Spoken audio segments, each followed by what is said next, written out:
Tanghali mga kabay, so meron pa akong approve repair dito, job number 39825. Ang model nito mga kabay, DWP849X. Ito po yung paliser ng DeWalt. So ang papalitan lang dito mga kabay, ito po yung kanyang brass cap, dalawa. Takip po ito sa carbon. Tapos yung, ano pang tawag nito? Yung control speed niya mga kabay, yung 600 hanggang 3,500. Ang tawag nito, kalimutan ko. Ayan, potential meter po ang tawag dito. Ayan, ito po yung pinipihit nyo kung gusto nyo mabagal tsaka mabilis. Ayan, tapos yung kanyang carbon brass at syempre yung kanyang backing pad. Ito po yung backing pad niya mga kabay. Yan po ikakabit natin dito mga kabay. So tara mga kabay, samahan nyo po ako. So ayan mga kabay, nakalas ko na yung screw. So pwede natin tanggalin yung takip. Yan. So syempre unahin natin tong control speed niya mga kabay. Ayan. Ito po yung una nating ikabit. So hanap lang tayo ng tanggal. Ayan, tatanggalin nyo lang dito mga kabay. Meron po yung screw dito, dalawa. Yung screw nya ay yung kanyang tawag nito, yung star, yung screw bulaklak, star or bulaklak ang tawag yan. Yan po yung pangtanggal nya. Bali magkaiba po yung size nya. Yung isa maliit,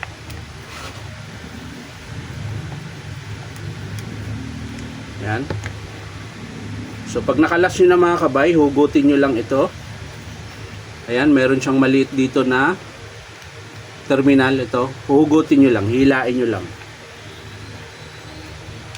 Ayan. So pagkatapos nyan, susuksok nyo lang. Yun po yung terminal nya. Dito nyo isusuksok. Ayan.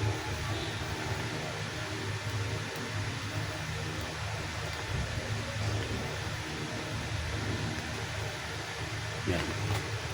So ayan, bago na po yung speed controller niya mga kabay. So ito kasi mga kabay, kaya pinalitan ko sa, ayan o, umiikot na lang siya ng umiikot.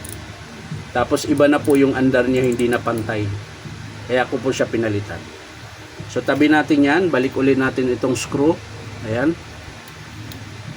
I-screwhan lang po natin mga kabay.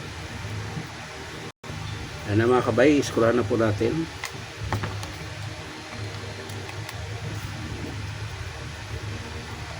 Ayan. So ayos na siya mga kabay. Ang sunod, carbon brush. Panghuli na lang yung pad. Samping carbon. Ayun. Ito po yung carbon niya mga kabay. So dito nyo po ikakabit yan. Ayan. Tapos yung bagong brass cap. Ito po yung dalawa.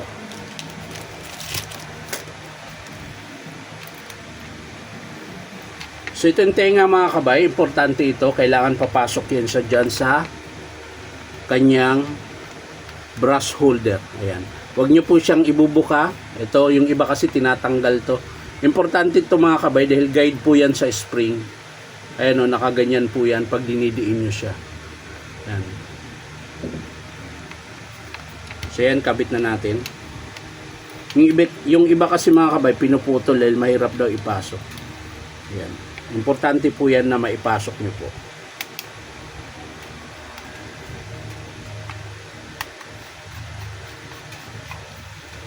So yan, ayos na. Kabila naman mga kabay, ganun din ulit. So sa mga gusto magpa-repair mga kabay, punta lang kayo dito sa Powerman Hardware, 530 T. Alonso, Santa Cruz, Manila. Hanapin nyo lang po yung DeWalt na signboard. Ayan.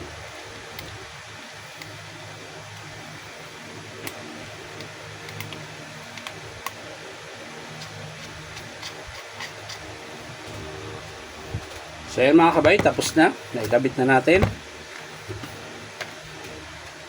So, syempre, bago nating isara, pandarin mo natin kung gagana. Lagay lang natin sa pinakamababa.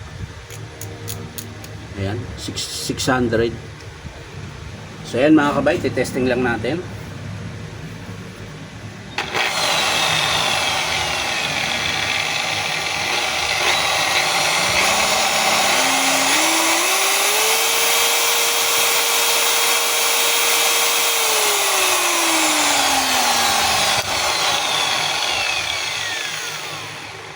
So ayos na mga kabay, lalagyan na natin yung takip.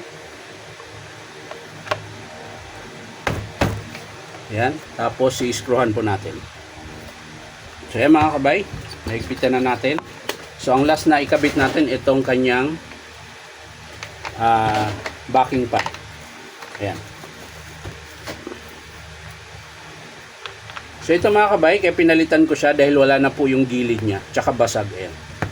So ito po yung itsura niya. Ayan. Kaya siya lumiit dahil natanggal na tong rubber sa gilid. Ayan. So yan na po yung kakabit natin dito. So pag hinigpitan nyo, press nyo lang yung lock spindle. Ayan.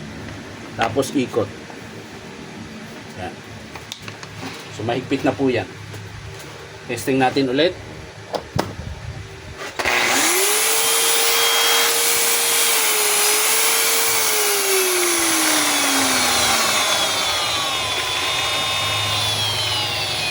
Maganda to pag nag-bopping mga kabayo.